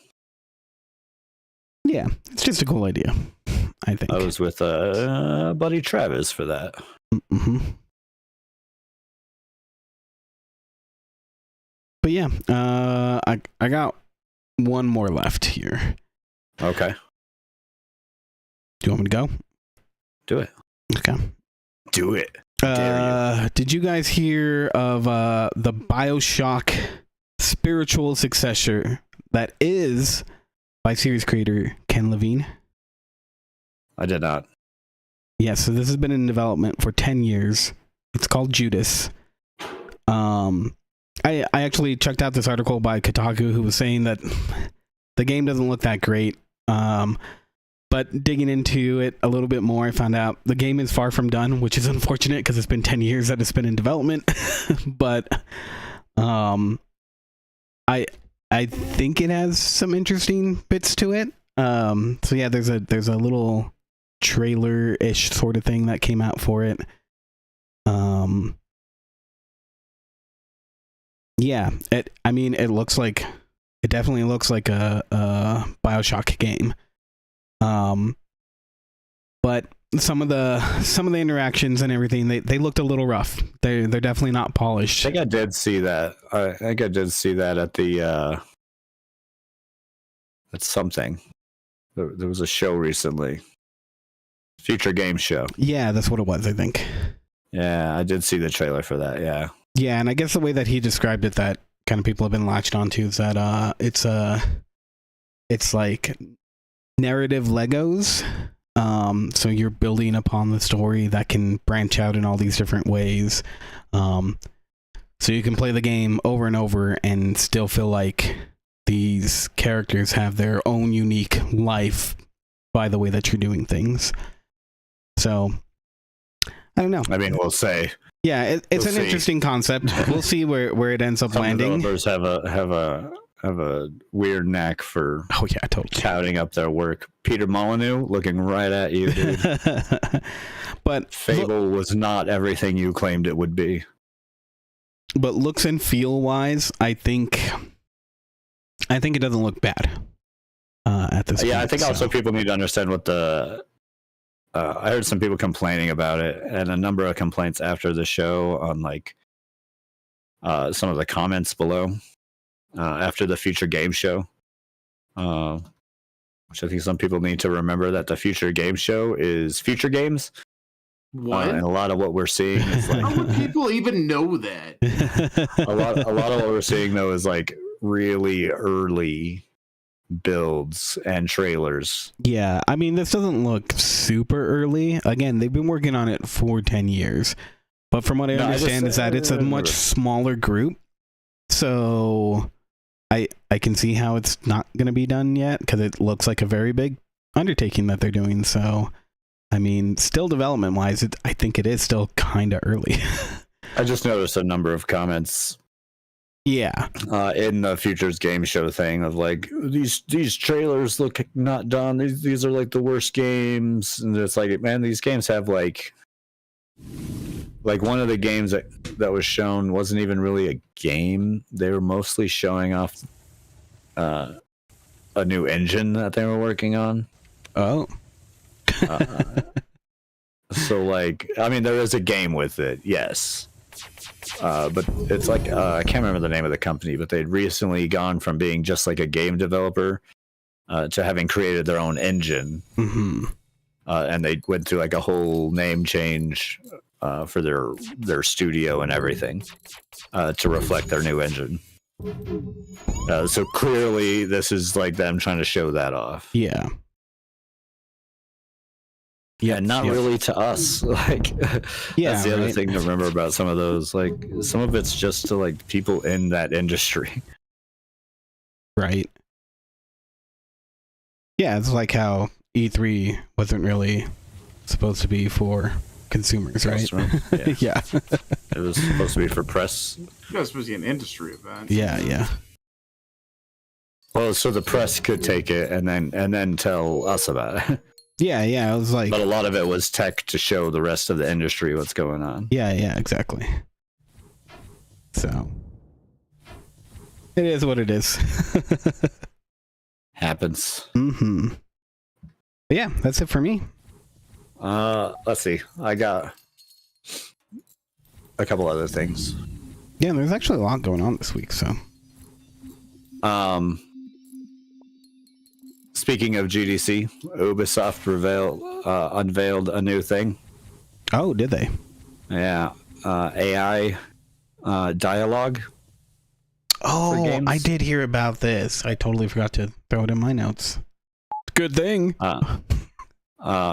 Man, so funny. Like, if it was any other company, I don't think they would have gotten as much of the laughter on their stuff. Was it just absolutely horrible? It's not, from what I'd noticed and what was said, it doesn't look great. Although, so like a big part of me understands the appeal. Here's the thing: if it's not that great, then that's really bad, because there's that indie developer that their whole game is based around that, like dialogue on the fly from an AI, and it looked pretty dang good. So if Ubisoft can't pull that off, That's pretty bad. Well, no, they're not going to be able to because their heart is in the money. That's why they'll never be able to pull off things like that. Because they just want to do it to cut costs. Yeah. But that's the thing. Like, you could still cut a lot of cost and just plug it into AI, and yeah, like that's the problem. The problem isn't AI. The problem is it's the company. That's the way they're utilizing it. They're not being innovative with it. They're using it, like you said, just as a shortcut to line their pockets some more. Yeah. Yeah, so they don't have to pay all the voice actors. Although I do think that there would be a way to do kind of what they're discussing with like AI dialogue, and still be able to keep like your voice actors and stuff. Oh, you totally I'm sure could. that if paid properly, I'm sure a number of voice actors would be willing to sit there and say a number of lines or a number of things. Even just words. What is it? There's that tool where it's like if you have like 2 paragraphs worth of talking, that it can pretty much recreate anything you want in that voice. Yeah, but now I think if you went to that, but with like a little bit more. Yeah, and then just paid royalties. Right? If you gave somebody, you paid someone a decent amount, for their effort and work, and got them to like read off more than just 2 paragraphs, read off things in different emotions and stuff like that, and put that into a game, you could have something like really cool on your hands. And it wouldn't even be against the artist, because now you're paying that artist appropriately for that work, and they know what they're signing on for. That makes too much sense, Christian. What are you doing here? The part that they don't like is where I said they would have to pay money. And they're like, oh, no, fuck that. Yeah, that's when we lost all of the producers. As soon as they left right after you said that. Oh, you're right. We just lost like 5 viewers. On this one. All those executives that were watching our show just left.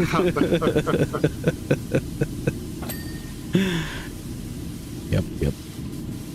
Yeah, it's unfortunate. What are you gonna do? Thanks, Ubisoft. Do what I do every time. Cry. Yeah, complain and cry about it. Yeah, that's what you nailed it. That's the thing. That's what I got. That's the only thing I got.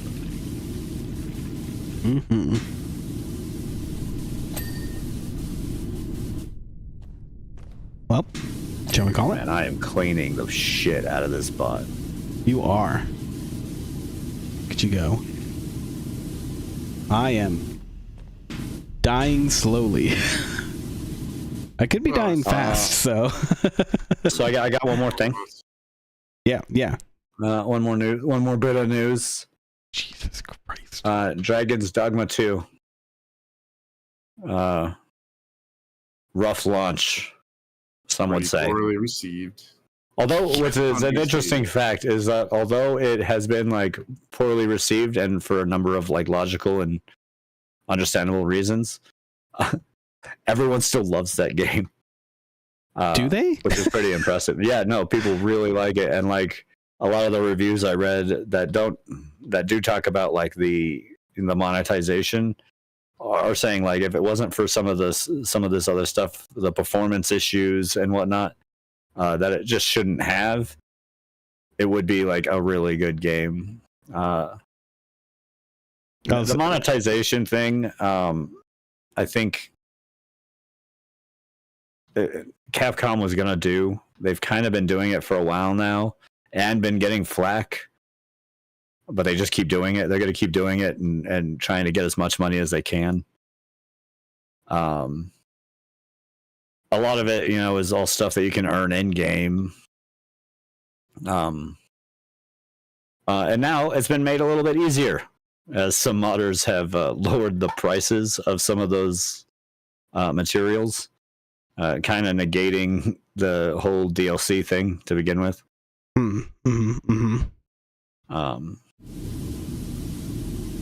But so pretty funny that they put in these things like having to pay for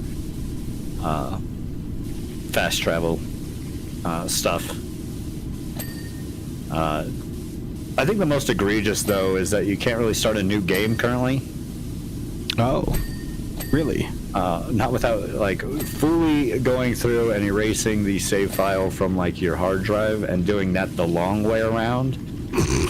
They don't even have, like, a erase your file off of the main menu. Wow. That's kind of, like, really bad. That's really egregious for not having in your game. Yeah, that's pretty basic functionality. But don't worry, modders are here for our protection. They've modded, a modder has made it to where you can have multiple saves an infinite amount of times, because why the hell didn't that come with the game in the first place? Mm-hmm. God bless these modders. Yeah. Modders here to save our day. Right. That's why I'm a PC gamer. That's true. Mods are just better. So, I just thought it was more interesting with Dragon's Dogma that still, in light of this, a number of people are saying that it's still like a really enjoyable game. It's just unfortunate. It feels a lot of people that do like the game, who don't like all the other stuff, are just saying it feels kind of like it got tacked on. Like some executive said, it came in and was like, nope, this has to be in it. You know, which is unfortunate, because that's probably more accurate than they think. Well, Gamers Nexus did a whole video on it, how it is just so badly optimized that basically, effectively, you get the same performance inside if you're running a 4090 as if you're running a 4070. Because of the way that the game schedules. Use the 4070 owners. Right. You're running a 4090 now. Basically, like in situations where it should be offloading a bunch of the graphics processing, it's not. It's all done on the CPU. And not even like in all the threads that you could possibly have. So no, they definitely, it's just from all accounts, have completely botched the launch of it. Yeah. And in my opinion, definitely no real excuse for a lot of those bugs. So, like, you know, DLC and stuff aside, like, your game shouldn't release with those types of bugs. Yeah, no. We get bugs to a degree, but yeah, it just seems really bad. So their monetization, from what I understand, feels a lot like the monetization they did with Devil May Cry 5. Which a lot of people defend by being, you know, oh well, you don't need it, which is kind of a dumb anyways, because if you didn't need it, then why did they have it anyways? It's clearly just there to ask for more of my money. And I've also heard that some of those things were just like egregiously expensive, because it's all unlockable in game, but like the cost of that stuff was like absurd. So that's why those modders went and made it like a lot cheaper and stuff, because yeah, it was just kind of what I understand is the fast travel points were like 500 of the like premium currency. What? Oh my god, I hate saying that about a single player game. Why the fuck does a single player game have a premium currency? Yeah, there's a lot of things that sound wrong with this. I mean, so like No Man's Sky has a premium currency, but you don't pay a dime for it. You have to go find it.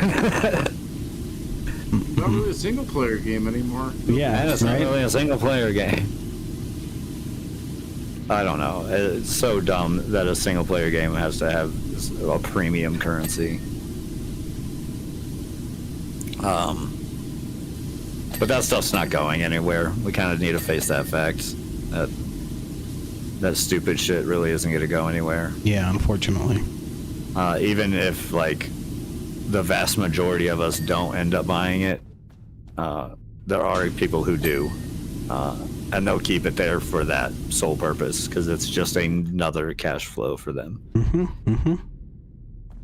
So you're saying what we need to do to fix this problem is to take down capitalism and remove the cash incentive for making a game. Look, I'm not saying that. It sounds like you want to. I am. But those are your words. But those are your words. And also mine, yes. And also mine.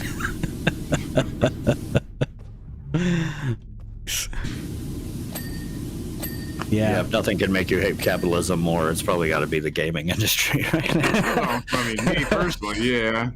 Like, I think that's probably the thing that opened my eyes up to capitalism more. Oh yeah, I mean, initially it was just like the crunch and stuff that would be put on workers. It's just ridiculous. Yeah, which is deadlines, which I've always thought were kind of stupid. Yeah, just to get like, not even just to make money, but to release it at a time where you're projecting you'll make the most money. Yeah. Well, yeah, it's so dumb. You guys heard about GTA 6 production reportedly falling behind?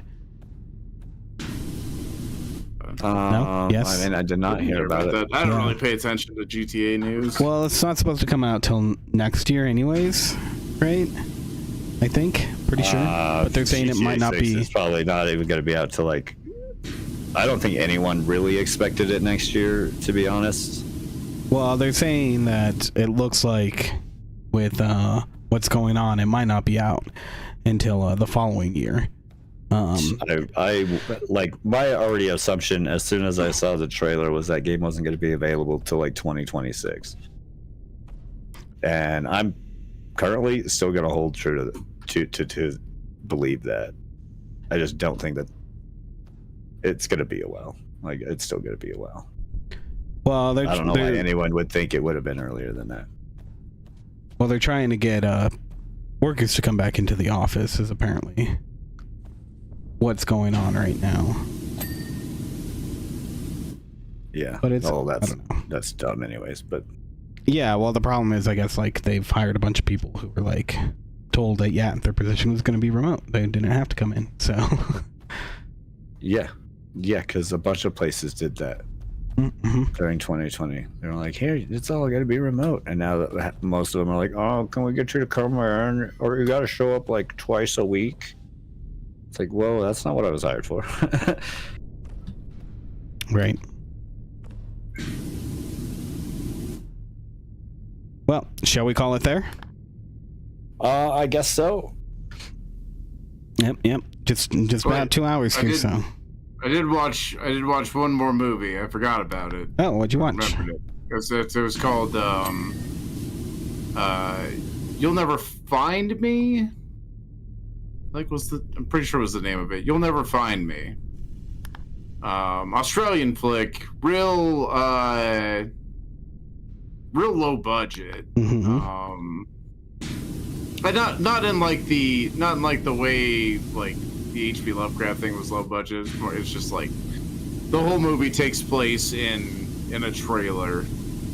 So just, small set, 2 actors, 90 minutes. It's not no big special effects or anything. So it's like a hide and seek sort of movie? No, nobody's hiding from anybody. It's mostly just these 2 characters talking to each other. Oh. Well, the title lied to me then. No, I didn't. One of the characters is, doesn't think he'll be found by stuff. Oh. But it's like we get the characters like, well, kind of gets explained as the movie goes on. Starts out pretty weird, but some gal shows up to this guy's like trailer. It's like pissing rain out. And 3 a.m. and she's like, "Oh, I passed out on the beach and got stuck out in this storm. Gonna get like, gonna get a ride or something." Like, well, I can't get you a ride, but come on in and get dried off and everything. Because his car wasn't working, but he's like, "We can get you." He's like, "I can take you over to the payphone, then you can call a ride. And yeah, the movie kind of goes from there with sort of a back and forth. It's pretty tense back and forth between the characters, where you're just like kind of wondering about the guy. He seems kind of off, but also the girl seems kind of off. There's weird little like ticks in the conversation that they have that just makes everything seem pretty strange, unsettling. Yeah. Okay. I didn't trust it. So yeah, we're checking out. I do like that about horror. Like movies like this can exist because I'm sure it costs very little to make that movie. Yeah. And not that, I mean, it's very well filmed. It's very well acted. It's like nothing in the movie feels cheap, but it's it was definitely did not cost that much to make. Yeah. If I had to guess, they made it for under $1 million. Interesting. I guess I could look. Let's find out. Might have to check that one out. See if since it's Australian, it probably might not have numbers on it. Also, I don't know what the conversion rate of Australian didgeridoos to the U.S. greenbacks is. Is it you? Never find me. Let me look that up. Didgeridoo to USD conversion. Oh my god. Didgeridoos by price. Well, didgeridoo is a musical instrument. Yeah. An Australian musical instrument. That's great. I just assume that they use that for their currency. Yeah. That's exactly right. Makes sense to me. Let's see. No, I'm not seeing much about the. Almost nothing about the production. Yeah. Such a small production. So. In Adelaide. Okay. Okay, it's a Shudder. Or I guess a Shudder, like, distribution movie. They picked it up after they saw it at a film festival. So they got. Before that, it was just Australia and New Zealand were the only people who had like distribution rights. Came out in 2023, but just in Australia and New Zealand. From Umbrella Entertainment. Then Shudder saw it at a film festival and picked it up for like, North American and British and Ireland release, I guess. Nothing much about the production stuff though, since American movies are a lot better at like tracking that information and stuff. Yeah. Small production studios usually don't have that, or just don't care to show it, or just didn't like care to track it. Yeah, didn't care to track it. Yeah. Yep. I mean, it looks like costs almost nothing. Like no, like relative, like no name actors. I've never seen these guys in anything. They didn't even bother naming most of the characters. Like, why does the character need a name? The guy's name is Patrick, and the girl's name is the Visitor. Oh, really? The characters' names.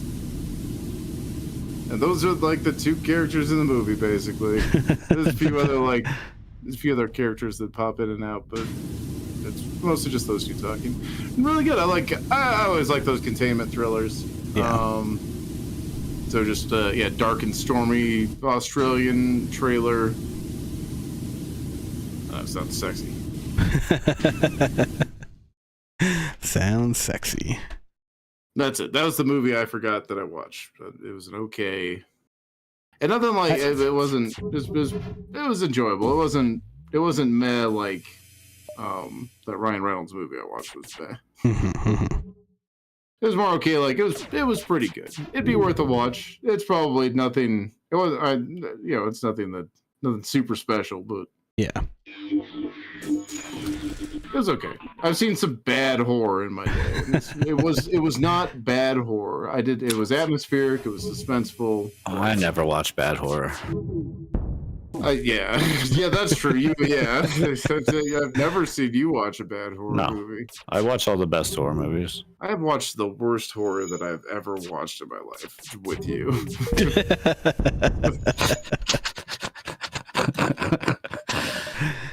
And I seek out bad horror like that.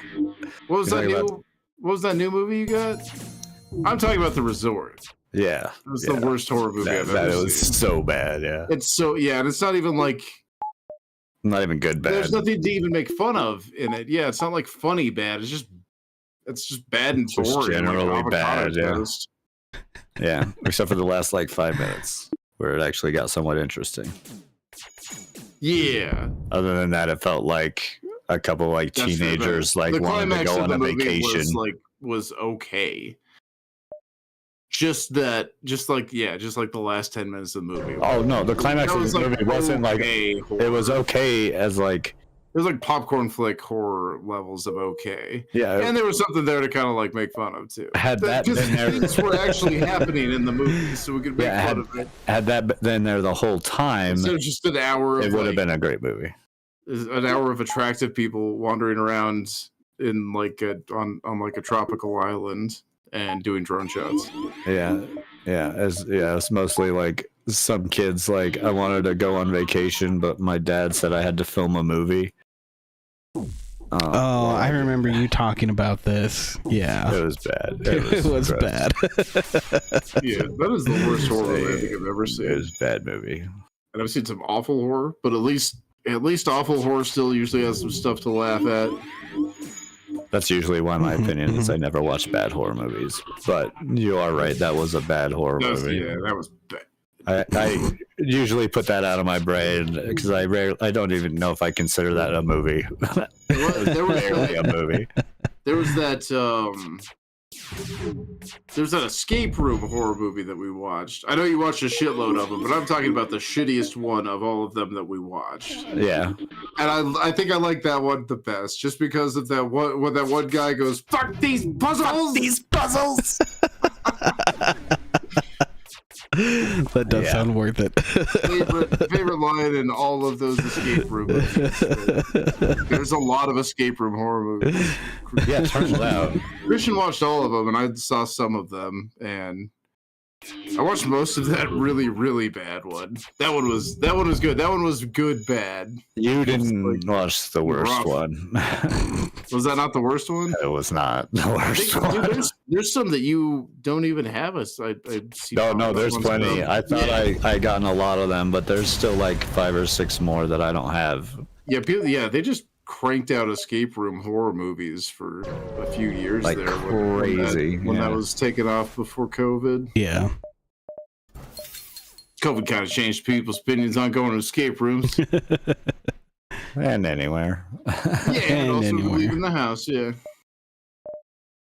Mm-hmm. Yeah. I want to leave the house, but why? Sounds That's like a my horrible escape room idea. now. My house. Finding the motivation to leave it. I am losing. I did not make the hour time limit.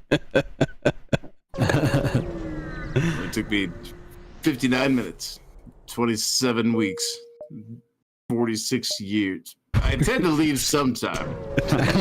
Eventually. Oh, also, before we do go, I did find out there is another Albuquerque in Spain. That makes sense. Yep. Okay, that's cool. That's actually the one place I figured another Albuquerque would be. Yeah, would be Spain. Well, since the Spaniards came here. Yep, and that makes a lot of sense. And named this place Albuquerque. Yeah, tracks. Definitely tracks. Yeah. Incidentally, we're sister cities, huh? Who would have thunk? That's cool. I guess they thunk They're probably they're probably the only other people on the planet that can like, spell Albuquerque correctly. Right. Besides us that live here and know. All I got to remember is it has 3 Q's in it. That for some reason that helps me spell it. It's just if you wrote down Albuquerque and you're not looking at 3 Q's. They do actually. You can go too far with the Q's. They do actually spell it differently. Now that I'm looking at it, yeah. God damn it. It's ALBURQUERQUE. Okay, well, as long as it got 3 Qs. Yeah. That'll be Porky. We got a little bit of that Spanglish part over here. But yeah. Sweet. I guess we'll call it there. No, There's one more movie I gotta talk about. No, I'm just kidding. I barely remember that other movie I watched. But I mean, I didn't remember. But. Yeah, but it sounded interesting, so it's worth it. I think it's worth it. Yeah. That's good. It's good. Yeah. That one's more worth checking out than the other movie I talked about with Ryan Reynolds. Don't check that. Don't check it out. Don't check out that one. Watch a better spy thriller. Well, thanks everyone for watching and joining and subscribing. It's pretty cool. Yeah. So, yeah. Thanks for the subscriber. Looks like we got one over on the YouTube sides too. Yeah. Nice. I don't see I don't know who. Right. We're just at 108 subscribers now. Yeah, we are. I think it was 107 when we started the stream. So YouTube, I'll take my gold play button now. Thank you. Yeah, that's how that works. Let's start getting that ready. I thought that was based on like views. I don't know. I think they're on subscribers. I think there's 2 of them. There's 2 different metrics that they track. One is subscribers and one is views. Ha! We're both right. Well, Mr. Beast should watch his ass because he will come. Right? Yeah. We're gonna come in Mr. Beast's ass. You heard it. Hell yeah. Doing the $1 million come in Mr. Beast's ass challenge. Anyways, that's a good spot to end it. Yeah, he's gonna pay us $1 million for that not to happen. As always, you can catch us here weekly on the YouTubes and the Twitches, 7 p.m. Mountain Time. General Mountain Time. I like that you emphasize the... What the fuck is General Mountain Time? Are you talking about GMT? Because that's not General Mountain Time. We are GMT. Everybody's GMT. Mean Time, but we are also GMT. We are also General Mountain Time. We are, yeah. I'm gonna be really confused right now. We are GMT, but not Greenwich Mean Time. We're General Mountain Time, which is -7. It's GMT -7. Technically, I think it also depends on daylight savings rate. I don't know if that's dependent on the -7 part. I don't remember. Either way, -7 is just how far it is from GMT, and in which direction. Yeah. Well, then what's UTC?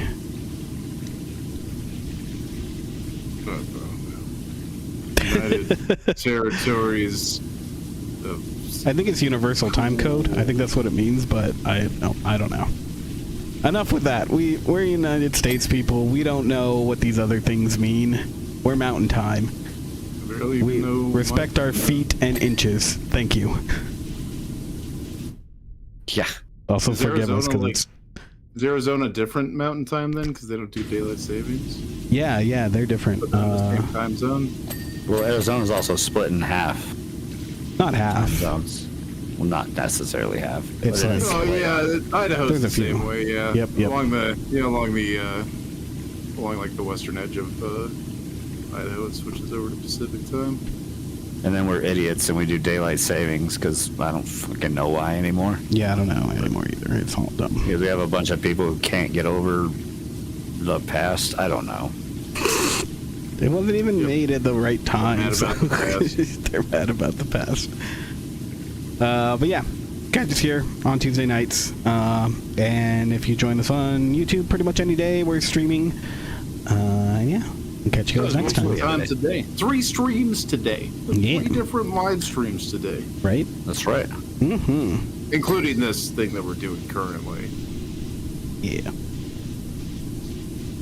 Yeah. So yeah, you could watch us pretty much all day if you'd like. Yeah.